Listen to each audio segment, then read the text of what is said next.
ദൈവപുത്രനെ കൂട്ടുപിടിച്ച് മുണ്ണപ്പാതിരിയുടെ വിപ്ലവം. തൊമ്മൻകുത്തിലെ കുരിശുനാട്ടൽ വർഗീയ വിപ്ലവം ഉണ്ടാക്കുവാനുള്ള ശ്രമമാണോ എന്ന് സംശയിച്ചാൽ തെറ്റു പറയില്ല ആരും. കാരണം ഈ തൊമ്മൻകുത്തിലെ കുരിശുനാട്ടാൻ നൂറുകണക്കിന് മലയോരവാസികളാണ് അവിടെ പോയത്. വിശ്വാസികൾ എന്ന് പറഞ്ഞ് കൊണ്ടെത്തിച്ചവർ. ഞങ്ങൾ കുരിശു നാട്ടാൻ വന്നതല്ല, ഞങ്ങൾ പള്ളി പണിയാൻ വന്നതല്ല, പക്ഷേ ഞങ്ങൾക്ക് പ്രാർത്ഥിക്കണം, അതാണ് കാതലായ യാഥാർത്ഥ്യമെന്ന് വിശ്വാസികളെ കൊണ്ട് പറയിപ്പിച്ച മുണ്ണപ്പാതിരി. വടക്കേന്ത്യയിൽ ഉൾപ്പെടെ പള്ളികൾക്ക് നേരെ ആക്രമണങ്ങൾ നടന്നുകൊണ്ടിരിക്കുന്ന കാലഘട്ടമാണിത്. ഒട്ടുമിക്ക ദിവസങ്ങളിലും നമ്മളിത് കാണുന്നുണ്ട്. പള്ളികൾ, കുരിശുപള്ളികൾ, രൂപങ്ങളെല്ലാം അക്രമങ്ങൾ നേരിടുന്നുണ്ട്. പള്ളികൾക്ക് നേരെ നടക്കുന്ന അക്രമങ്ങളിൽ തനിക്ക് പറയാനുള്ളത് ഇടുക്കി തൊമ്മൻകുത്തിലെ കണ്ട കാര്യമാണ് എന്ന് പറഞ്ഞ് വിലപിക്കുന്ന ഒരു പാതിരിയുടെ കുമ്പസാരമാണ് ഞാൻ ഈ പറഞ്ഞത്. പള്ളികൾ തകർക്കപ്പെട്ടേക്കാം, കുരിശുകൾ തകർക്കപ്പെട്ടേക്കാം, പക്ഷേ നമ്മുടെ വിശ്വാസങ്ങളെ തകർക്കാൻ സാധിക്കില്ല. തൊമ്മൻകുത്തിൽ കുരിശു തകർക്കപ്പെട്ടതിനെതിരെ മാർ ജോസഫ് കല്ലറങ്ങാട്ട് നടത്തുന്ന കുമ്പസാരമാണ് ഈ പറഞ്ഞ കാര്യങ്ങൾ. കുരിശു തകർക്കപ്പെട്ടപ്പോഴും വിശ്വാസികൾ അവിടെ പ്രാർത്ഥിക്കാൻ എത്തിയെന്നും പള്ളികൾ തകർക്കപ്പെട്ടേക്കാമെന്നും കുരിശടികൾ തകർക്കപ്പെട്ടേക്കാമെന്നും, പക്ഷേ നമ്മുടെ വിശ്വാസത്തെ നശിപ്പിക്കുവാൻ ആർക്കും തന്നെ സാധ്യമല്ല എന്നാണ് അദ്ദേഹത്തിൻ്റെ വാദം. അതാണ് തൊമ്മൻകുത്തിലെ വിശ്വാസികൾ തെളിയിച്ചത് എന്നും നൂറുകണക്കിന് വരുന്ന മലയോരവാസികളാണ് അവിടെ പോയി പ്രാർത്ഥിച്ചതെന്നും ഈ മുണ്ണപ്പാതിരി വെളിവാക്കുന്നു. പോലീസ് തടഞ്ഞപ്പോൾ അവർ പറഞ്ഞത് എന്താണ് എന്നറിയാമോ? ഞങ്ങൾ കുരിശു നാട്ടാൻ വന്നതല്ല, ഞങ്ങൾ പള്ളി പണിയാൻ വന്നതല്ല, പക്ഷേ ഞങ്ങൾക്ക് പ്രാർത്ഥിക്കണം, അതാണ് കാതലായ യാഥാർത്ഥ്യമെന്ന്. ഞാനൊരു കാര്യം ചോദിക്കട്ടെ, ഇത്രയും പള്ളികൾ മുട്ടിനുള്ളപ്പോൾ ഇനി സർക്കാർ ഭൂമി കൂടി കയ്യേറി വേണമോ നിങ്ങളുടെ ഈ പ്രാർത്ഥന? ഇത്രയും പള്ളികൾ ഉള്ളപ്പോൾ തൊമ്മൻകുത്തിന് മാത്രം എന്താണ് ഒരു പ്രത്യേകത? വനഭൂമി, സർക്കാർ ഭൂമി എന്നൊക്കെ പറയുന്ന ഭൂമിയിലേക്ക് അനധികൃതമായി നടന്നു കയറുവാൻ ഈ പാതിരിമാർക്ക് ആരാണ് അവകാശം കൊടുത്തത്?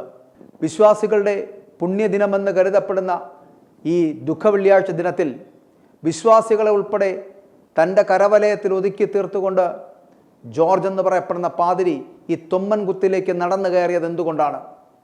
നാരുങ്ങാനത്തെ ഈ കുരിശ് വയ്ക്കുവാനുള്ള അല്ലെങ്കിൽ കുരിശ് നാട്ടുവാനുള്ള ഒരു ശ്രമവുമായിട്ട് മുന്നോട്ട് പോയത് എന്തുകൊണ്ടാണ്? ഇതാണ് ഞാൻ ആദ്യം സൂചിപ്പിച്ചത്.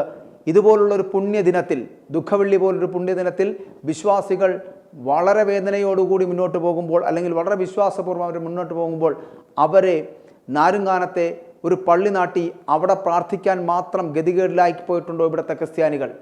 മുട്ടിന് പള്ളികളുള്ളപ്പോൾ എന്തിനാണ് ഇനി നാരുങ്ങാനത്തെ ഒരു പള്ളി എന്നുകൂടി ചിന്തിക്കേണ്ടി വരില്ലേ? പലപ്പോഴും ഇങ്ങനെ അനധികൃതമായിട്ടുള്ള കുടിയേറ്റങ്ങൾ ഉണ്ടാകുന്നത് ഒരിക്കലും നല്ലതല്ല എന്ന് പറയട്ടെ. സർക്കാർ ഭൂമിയിൽ, വനഭൂമിയിൽ കയറിയാണോ പാതിരിമാർ ഇത്തരത്തിലുള്ള പാതിരാ കുർബാനകൾ നടത്തേണ്ടത് എന്ന് ചോദിക്കേണ്ടി വരുന്നു. മറ്റൊരിടവും ഇവർക്കില്ലേ എന്ന് ചിന്തിക്കേണ്ടിയിരിക്കുന്നു. ഇങ്ങനെയുള്ള ജോർജിനെ പോലുള്ള പാതിരിമാരെ മാറ്റിവെക്കേണ്ടതാണ്, മാറ്റി നിർത്തേണ്ടതാണ്.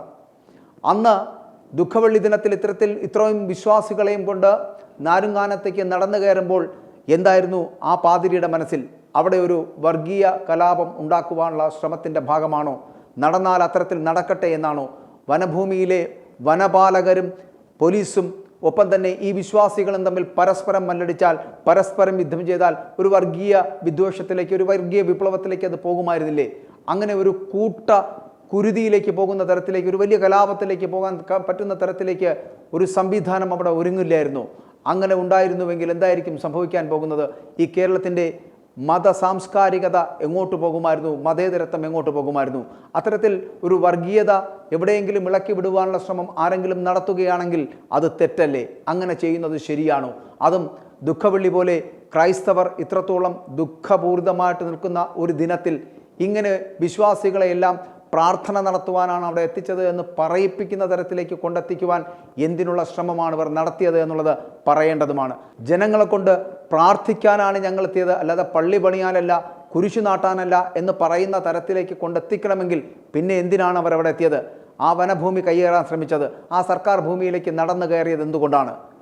അവിടെ പ്രാർത്ഥിക്കാനൊരു പള്ളിയോ ഇടമോ ഇല്ലാത്തയിടത്തേക്ക് ഇത്രയും വിശ്വാസികൾ നടന്നു കയറേണ്ട ആവശ്യമുണ്ടായിരുന്നു. അപ്പോൾ അവിടെ ഈ കോതമംഗലം രൂപതയുമായി ബന്ധപ്പെട്ട് തൊമ്മൻകുത്തിൽ സെൻറ്റ് തോമസ് പള്ളി എന്ന് പറയപ്പെടുന്ന പള്ളിയുണ്ട്. അവിടെ പ്രാർത്ഥിക്കുവാനുള്ള ഇടമുണ്ട്. എല്ലാവർക്കും ചെന്ന് പ്രാർത്ഥന നടത്തുവാനുള്ള ഒരു അവകാശവുമുള്ള സ്ഥലത്ത് നിന്നും ഈ നാരുങ്ങാനത്തേക്ക് നടന്നെടുക്കേണ്ട ആവശ്യകത എന്തായിരുന്നു എന്നുള്ള ചോദ്യം വളരെ പ്രസക്തമാണ് എന്ന് പറയാതിരിക്കാൻ കഴിയില്ല. അവിടെയാണ് നമ്മൾ ഈ വിപ്ലവത്തിൻ്റെ സൂചനകളെ പറയുന്നത് എന്നുകൂടി പറയട്ടെ. അല്ലാതെ അവിടെ ഒരു വിപ്ലവം ഉണ്ടായി എന്നല്ല പറഞ്ഞത്, പക്ഷേ അവിടെ ഒരു വിപ്ലവത്തിൻ്റെ സൂചനകൾ എന്നുള്ളതാണ് പറയുന്നത്. അങ്ങനെ ഇത്തരത്തിലുള്ള മൊണ്ണപ്പാതിരിമാർ പറയുന്നത് കേട്ട് വിശ്വസിച്ച് വരുന്ന മൊണ്ണവിശ്വാസികൾ ഇവരോടൊപ്പം ചേരുന്നത് ഒരിക്കലും ഭൂഷണമല്ല എന്നുകൂടി പറയേണ്ടിയിരിക്കുന്നു. ഇവിടെ ഏത് പള്ളി നശിച്ചാലും ഒരിക്കലും നശിക്കാത്തത് വിശ്വാസമാണ് എന്നുള്ള കാര്യത്തിൽ സംശയമില്ല. അതെല്ലാവർക്കും ഉണ്ടാകേണ്ടതാണ്. അതാണ് ക്രിസ്തീയതയും.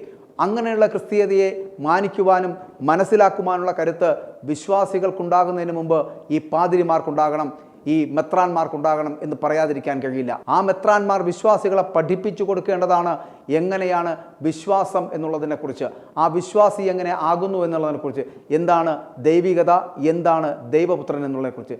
അല്ലാതെ ദൈവപുത്രനെ വിറ്റ് കാശാക്കാൻ നടക്കുന്ന തരത്തിലേക്കുള്ള മൊണ്ണവിശ്വാസികളും മൊണ്ണപ്പാതിരിമാരുമായി മാറിപ്പോകരുത് ഈ ക്രൈസ്തവന്മാർ. i2i News, an eye for truth. i2i news subscribe ചെയ്തിട്ടില്ലാത്തവർ ഇപ്പോൾ തന്നെ സബ്സ്ക്രൈബ് ചെയ്യുക. നോട്ടിഫിക്കേഷൻ ലഭിക്കുവാൻ ബെൽ ബട്ടണും അമർത്തുക.